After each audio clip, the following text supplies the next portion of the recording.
Ever felt like you could invest in property if you just had a week off to figure it out? This video is a shortcut, not a hype shortcut. It's a clarity shortcut. In this video, I'm going to walk you through the busy professional blueprint. It's a practical 90-day plan to buy your first investment property without spending your evenings buried in spreadsheets and YouTube rabbit holes. If you're earning decent money, you've saved capital, but property still feels like a maze of conflicting advice, this is for you. Because the real problem usually isn't motivation, it's clarity, time, risk. I'm Wali Rahman. I came up through highly regulated industries in banking and financial services, and I bring that same risk-first systemized approach to property investing. So if you can make decisions like a professional, not like a punter, by the end of this video, you'll have a clear 90-day roadmap that checks the matter and the exact sequence to go from overwhelmed to offer accepted with a proper support team around you. Let's get into it. So you're a time-poor individual that's busy with work, you've got busy family life,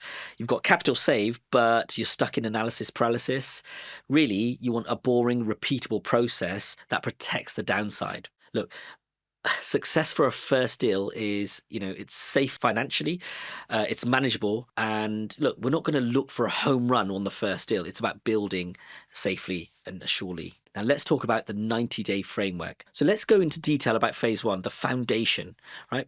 Pick a simple strategy. Don't get too clever. Start with one lane, standard buy-to-let, or a clearly defined alternative. Choose a criteria that match a busy life. So think about your tenant type, your property type, and your maintenance tolerance. So if it needs your attention every week, it's not passive, it's a second job. Build your risk first buy box, right? Your non-negotiables. Have a minimum cash buffer rule. So think about your voids, how much repairs that you might need to do, rate changes for your lending, your yield versus cash flow versus long-term compounding. So you might have to reset some of your expectations, and also think about the red flags list as well. Things like structural issues, unfinanceable properties, areas where the demand isn't there. So the point here is reduce decisions to a checklist. So you're not negotiating with your emotions. So let's talk about your power team. Now, that's the end-to-end support network that you should have. Position it exactly as the end-to-end support network to reduce risk and friction. So if you're taking lending, for example, a mortgage broker that is buy-to-let focused, a solicitor or conveyancer that's investor-friendly, a lettings agent that's local and data-driven, a building contractor who you can trust to get the job done, and an accountant or tax guidance where you're going to get structure early and you avoid old-school mistakes. So there's a quick warning here.